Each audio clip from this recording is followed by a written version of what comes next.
हो सकता है पहली बार आप इस तरह का कार्यक्रम कर रहे हो तो आपको ये पता नहीं कि कवि सम्मेलन में किस तरह से तालियां बजाई जाती हैं। तो बहुत आसान है, अच्छी खासी संख्या में मातृ शक्ति भी मुझे नजर आ रही है। तो पहले मैं महिलाओं को बताता हूं कि किस तरह से तालियां बजाई जाती हैं। आपको कुछ नहीं करना है बहन जी, आप अपना सिर्फ दायां हाथ उठाइए और अपने चेहरे के सामने लाइए और फिर उसमें अपने पति देव की शक्ल देखिए। फिर देखना बायां हाथ कैसे अपने आप ऑटोमेटिक दाएं हाथ पर जाकर टकराएगा और तालियां गूंज उठेंगी। और पुरुषों के लिए भी बहुत आसान सरल तरीका है, आपको भी वही करना है जो मैंने महिलाओं को बताया है। आपको भी अपना दायां हाथ उठाना है और अपने चेहरे के सामने लाना है।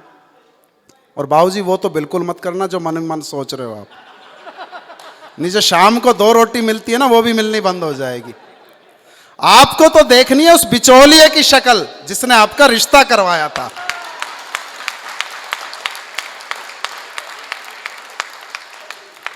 अब महिलाएं नोट कर ले कौन कौन बिचौलिए से दुखी होकर के किसने ताली बजाई, फिर घर आकर के उनका आप उचित सम्मान कर सकते हैं।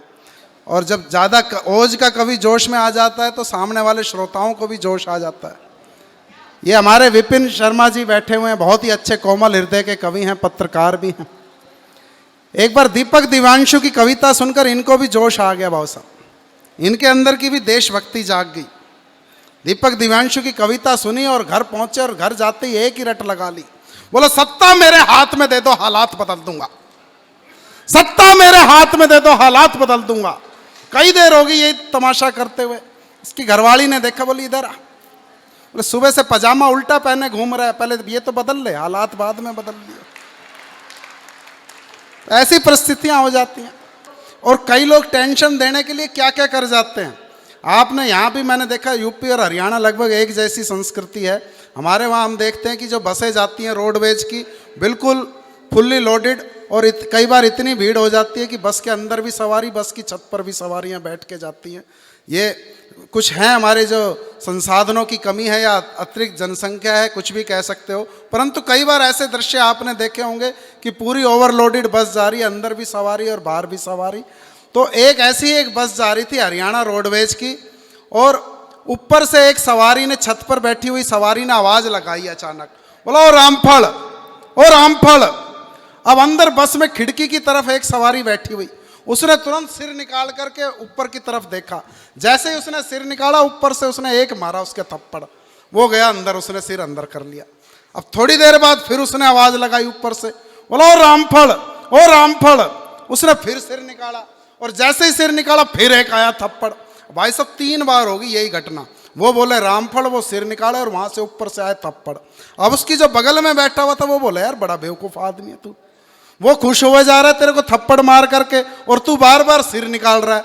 बोला होने दो अगले को खुश, साला टेंशन में तो जब आएगा जब उससे पता चलेगा मेरा नाम ही नहीं है रामफल। बहुत अच्छे कवि हैं हमारे निर्मल सक्सेना जी, और इनके सम्मान में तो मैं सिर्फ इतना ही कहना चाहता हूं कि ये कैसे इतने बड़े कवि बने। सुनिए दद्दू, कि फलों से हों लदे जो पेड़ हरगिज तन नहीं सकते, कि फलों से हों लदे जो पेड़ हरगिज तन नहीं सकते, बिना बेटी कभी घर में तो उत्सव मन नहीं सकते।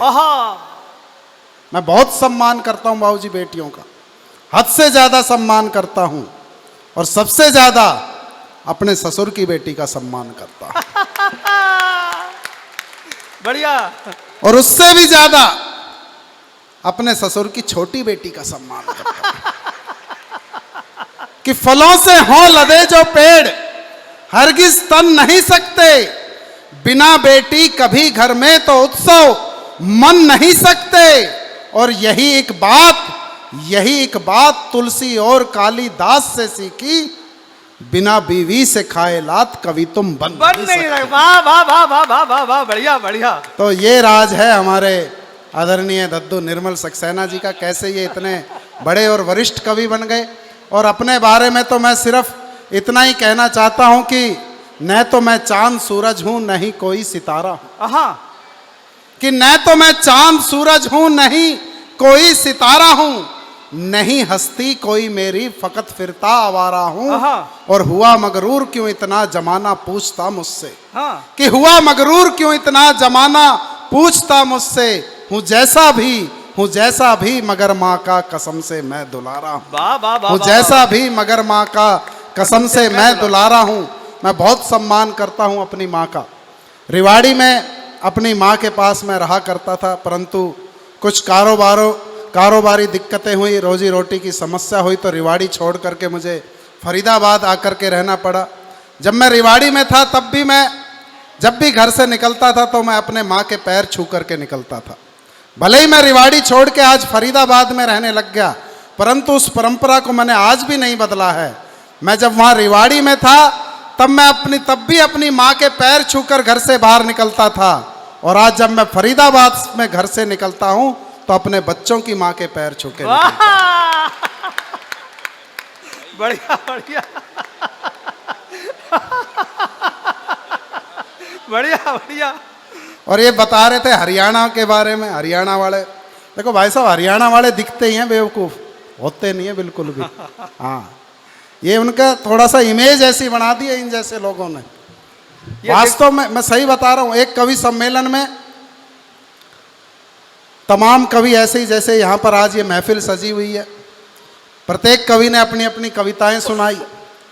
सामने से श्रोताओं ने भी खूब तालियां बजाई, खूब ठाके लगाए, परंतु अगली पंक्ति में एक श्रोता पूरे कार्यक्रम में उसका एक ही पोज रहा। जो भी कवि आए उसका एक ही पोज, ना अगला हंसे, ना ताली बजाए, ना वाह करे, ना आ करे। सारे कवि परेशान, यार ये श्रोता हिल के नहीं दे रहा। अब आया मेरा नंबर भाई साहब। मैं मंच पर आया और मैंने 4 पंक्तियां पढ़ी और उस श्रोता ने जोरदार ठाका लगाया। मैं कि यार देखो, मैंने आयोजक से कहा, मैं देखो मैं हूं असली कवि, ये श्रोता किसी से नहीं हिला और मेरी 4 पंक्तियों पे इसने ठाका लगाया। बोला भाई असली कवि है या नहीं है वो तो हमें नहीं पता, पर ये श्रोता गूंगा और बहरा है। बढ़िया बढ़िया। बोला तेरी कविता पे नहीं हंसा होगा, तेरी शक्ल देख के हंस रहा था ये।